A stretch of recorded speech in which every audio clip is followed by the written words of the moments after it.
ಇಲ್ಲಿ ನಮ್ಮ ವೆಬ್ಸೈಟ್ ನಿಮಗೆ ಆಕ್ಟಿವೇಟ್ ಆಗಿದೆ. ಲಿಂಕ್ ಬಂದುಬಿಟ್ಟು ಡಿಸ್ಕ್ರಿಪ್ಷನ್ ಬಾಕ್ಸ್ ಕಮೆಂಟ್ ಸೆಕ್ಷನಲ್ಲಿ ಇರುತ್ತೆ. ಇಲ್ಲಿ ಸೆಕೆಂಡ್ ಪಿ ಯು ಸಿ ವಿದ್ಯಾರ್ಥಿಗಳು ನಿಮ್ಮ ಬುಕ್ಸ್ನ ಇಲ್ಲಿ ಸೆಲ್ ಮಾಡ್ಬೋದಾಗಿರುತ್ತೆ. ಇವಾಗ first P U C pass ಆಗಿರುವಂಥ ವಿದ್ಯಾರ್ಥಿಗಳು ಇಲ್ಲಿ ನಿಮಗೆ second P U C books ದೊರೆಯುತ್ತೆ, ನೀವು ಬೈನ ಕೂಡ ಮಾಡ್ಬೋದಾಗಿರುತ್ತೆ. ಇವಾಗ ನಾವು ಡೈರೆಕ್ಟಾಗಿ ವಿಡಿಯೋ ಬಗ್ಗೆ ಬರೋದಾದರೆ, ಈ ವರ್ಷ ನೀವು ಯಾರಾದರೂ ಸೆಕೆಂಡ್ ಪಿ ಯು ಸಿ ಎಕ್ಸಾಮ್ನ ಬರೆದಿದ್ದೀರಾ, ನಿಮಗೆಲ್ಲರಿಗೂ ಕೂಡ ಭರ್ಜರಿ ಗುಡ್ ನ್ಯೂಸ್. ಕೊನೆಗೂ ಕೂಡ ಗ್ರೇಸ್ ಮಾರ್ಕ್ಸ್ ಅನೌನ್ಸ್ ಆಗಿದೆ. ಹಾಗಾದರೆ ಯಾವುದು ಸಬ್ಜೆಕ್ಟ್ ಕೊಟ್ಟಿದ್ದಾರೆ, ಎಷ್ಟು ಮಾರ್ಕ್ಸ್ ಗ್ರೇಸ್ ಮಾರ್ಕ್ಸ್ ಬಂದಿದೆ ಎಲ್ಲನೂ ಕೂಡ ತಿಳಿಸ್ಕೊಡ್ತೀನಿ. ಅದಕ್ಕಿಂತ ಮುಂಚೆ ಯಾರು ಚಾನಲ್ ಸಬ್ಸ್ಕ್ರೈಬ್ ಮಾಡ್ಕೊಂಡ್ರಲ್ಲ, ಪ್ರತಿಯೊಬ್ಬರು ಕೂಡ ಸಬ್ಸ್ಕ್ರೈಬ್ ಮಾಡ್ಕೊಳ್ಳಿ. ಹಾಗೆ ಪ್ರತಿಯೊಬ್ಬರು ಕೂಡ ವಿಡಿಯೋಗೊಂದು ಲೈಕ್ ಕೊಡಿ. ಯಾಕಂದರೆ ಕೊಡೋ ಒಂದೇ ಒಂದು ಲೈಕ್, ಒಂದು ಸಬ್ಸ್ಕ್ರೈಬಿಂದ ನಿಮಗೆ ಇದೇ ರೀತಿ ಕಂಟಿನ್ಯೂಸ್ ಆಗಿ ಅಪ್ಡೇಟ್ಸ್ ನೀಡ್ಬೋದಾಗಿರುತ್ತೆ. ಇಲ್ಲಿ ಸಾಕಷ್ಟು ಜನ ಕೇಳ್ತಾ ಇರೋ ಸೆಕೆಂಡ್ ಎಕ್ಸಾಮ್ ಯಾವಾಗಿರುತ್ತೆ ಪಿ ಯು ಸಿದು ಅಂತ. ಇಲ್ಲಿ ನೋಡಿ, ನಿಮಗೆ ಸೆಕೆಂಡ್ ಎಕ್ಸಾಮ್ ಏನಾಗುತ್ತೆ ಅಂದರೆ, ನಿಮಗೆ ಏಪ್ರಿಲಲ್ಲಿ ರಿಸಲ್ಟ್ ಬರುತ್ತೆ. ಫಸ್ಟು ಏಪ್ರಿಲ್ ರಿಸಲ್ಟ್ ಬಂದಾದಮೇಲೆ ನಿಮಗೆ ಮೇ ಅಥವಾ ಜೂನಲ್ಲಿ ನಿಮಗೆ ಸೆಕೆಂಡ್ ಎಕ್ಸಾಮ್ನ ನಡೆಸ್ತಾರೆ. ಅದಕ್ಕೂ ಕೂಡ ಸಪ್ರೇಟ್ ಟೈಮ್ ಟೇಬಲ್ ಕೂಡ ಬರುತ್ತೆ. ನಿಮಗೆ ಇವಾಗ second P U C result announce ಆಗಿದ ತಕ್ಷಣವೇ ವಿತಿನ್ 1 ವೀಕಲ್ಲೇ ನಿಮಗೆ ಟೈಮ್ ಟೇಬಲ್ಲು, ರಿವ್ಯಾಲ್ಯೂಯೇಷನ್ ಎಲ್ಲ ಕೂಡ ಆ್ಯಕ್ಟಿವೇಟ್ ಆಗುತ್ತೆ. ಅವಾಗ ನಿಮಗೆ ನೋಟಿಫಿಕೇಷನ್ ಗೊತ್ತಾಗುತ್ತೆ.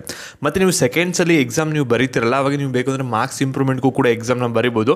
ಅವಾಗ ನೀವು ಎಕ್ಸಾಮ್ಗೆ ಅಪ್ಲೈ ಮಾಡಬೇಕಂದ್ರೆ ನಿಮ್ಮ ಕಾಲೇಜಲ್ಲೇ ಹೋಗಿ ಅಪ್ಲೈನ ಮಾಡಬೇಕಾಗುತ್ತೆ. ಅದ್ರ ಬಗ್ಗೆ ಸಪ್ರೇಟಾಗಿ ನೋಟಿಫಿಕೇಷನ್ ಬರುತ್ತೆ, ವೆಯ್ಟ್ ಮಾಡಿ. ಅದು ಬಂದಾಗ ನಿಮಗೆ ಡೀಟೇಲ್ ಆಗಿ ತಿಳಿಸ್ಕೊಡ್ತೀನಿ ಅಂತೆಲ್ಲ ಗಿಡ್ಸ್ಕೊಬಿಡಿ ಅದ್ರ ಬಗ್ಗೆ. ಇವಾಗ ಒಂದು ಗ್ರೇಸ್ ಮಾರ್ಕ್ಸ್ ಬಗ್ಗೆ ಬರೋದಾದರೆ, ಇಲ್ಲಿ ನೀವು ಸಾಕಷ್ಟು ಜನ ಗ್ರೇಸ್ ಮಾರ್ಕ್ಸ್ ಈ ವರ್ಷ ಕೊಡ್ತಾರಾ ಕೊಡಲ್ವ ಅಂತ ಕೂಡ ಕೇಳ್ತಿದ್ರಿ. ಎಸ್ಪೆಷಲಿ ಸೈನ್ಸ್ ಸ್ಟೂಡೆಂಟ್ಸು ಫಿಸಿಕ್ಸ್ ಸಬ್ಜೆಕ್ಟ್ನ ಬರೆದಿರೋರು. ಯಾಕೆಂದರೆ ಫಿಸಿಕ್ಸಲ್ಲಿ ಸ್ವಲ್ಪ ಜಾಸ್ತಿ ಟಫ್ ಕ್ವಶನ್ಸ್ ಬಂದಿತ್ತು, ಅದರಿಂದ ಗ್ರೇಸ್ ಮಾರ್ಕ್ಸ್ ಇದೆಯಾ ಇಲ್ವಾ ಅಂತ. ಇಲ್ಲಿ ಕನ್ಫರ್ಮೇಷನ್ ಬಂದಿರೋದೇನೆಂದರೆ, ಇವಾಗ ಫಿಸಿಕ್ಸಲ್ಲಿ ಗ್ರೇಸ್ ಮಾರ್ಕ್ಸ್ನ ಕೊಟ್ಟಿದ್ರೆ, ಹಾಗಾದರೆ ಎಷ್ಟೊಂದು ಗ್ರೇಸ್ ಮಾರ್ಕ್ಸ್ನ ಕೊಟ್ಟಿದ್ರೆ ನಮಗೂ ಕೂಡ ಗ್ರೇಸ್ ಮಾರ್ಕ್ಸ್ ಸಿಗುತ್ತೆ ಅಂತ ಕೇಳ್ಬೋದು. ಡೆಫಿನೆಟ್ಲಿ ಈ ಒಂದು ಕ್ವಶನ್ಗಳನ್ನ ನೀವು ಅಟೆಂಡ್ ಮಾಡಿದ್ರೆ ನಿಮ್ಗೆ ಎಲ್ಲರಿಗೂ ಕೂಡ ಗ್ರೇಸ್ ಮಾರ್ಕ್ಸ್ ಸಿಗುತ್ತೆ. ಅಟೆಂಡ್ ಮಾಡಿಲ್ಲ ಅಂದರೆ ನಿಮಗೆ ಯಾವುದೇ ಥರದ ಗ್ರೇಸ್ ಮಾರ್ಕ್ಸ್ ಬರಲ್ಲ. ಇಲ್ಲಿ ನಿಮಗೆ ಕ್ವಶನ್ ನಂಬರ್ 1 ಅದರಲ್ಲಿ ನೀವೇನಾದರೂ BCD ಆಪ್ಷನ್ನ ಟಿಕ್ ಮಾಡಿದ್ರ ಅಂದರೆ ನಿಮಗೆ 1 ಮಾರ್ಕ್ಸ್ ಗ್ರೇಸ್ ಮಾರ್ಕ್ಸ್ ಸಿಗುತ್ತೆ. ಮತ್ತು ಕ್ವಶನ್ ನಂಬರ್ 4 ಅದರಲ್ಲಿ ನೀವು ಯಾವುದೇ ಒಂದು ಆಪ್ಷನ್ ಟಿಕ್ ಮಾಡಿ ಬರೆದಿದ್ದೀರಾ ಅಂದರೆ ನಿಮಗೆ ಡೆಫಿನೆಟ್ಲಿ ಅಲ್ಲಿ ಗ್ರೇಸ್ ಮಾರ್ಕ್ಸ್ ಸಿಗುತ್ತೆ. ಅಂದರೆ ಓವರ್ ಕನ್ಕ್ಲೂಷನ್ ಬಂದ್ಬಿಟ್ಟು ಏನಂದರೆ, ಗ್ರೇಸ್ ಮಾರ್ಕ್ಸ್ನ ಕೊಟ್ಟಿದ್ರೆ ಆದರೆ ಫಿಸಿಕ್ಸಲ್ಲಿ ಕ್ವಶನ್ ನಂಬರ್ 1 ಮತ್ತು 4 ಮಾತ್ರ ಬರೀ 2 ಮಾರ್ಕ್ಸ್ ಅಷ್ಟೇ ನಿಮಗೆ ಗ್ರೇಸ್ ಮಾರ್ಕ್ಸ್ ಕೊಟ್ಟಿರೋದು ಈ ವರ್ಷ. ಬೇರೆ ಕ್ವಶನ್ಗಳಿಗೆ ಗ್ರೇಸ್ ಮಾರ್ಕ್ಸ್ನ ಕೊಟ್ಟಿಲ್ಲ, ಇದು ಕ್ಲಾರಿಟಿ ಇರಲಿ.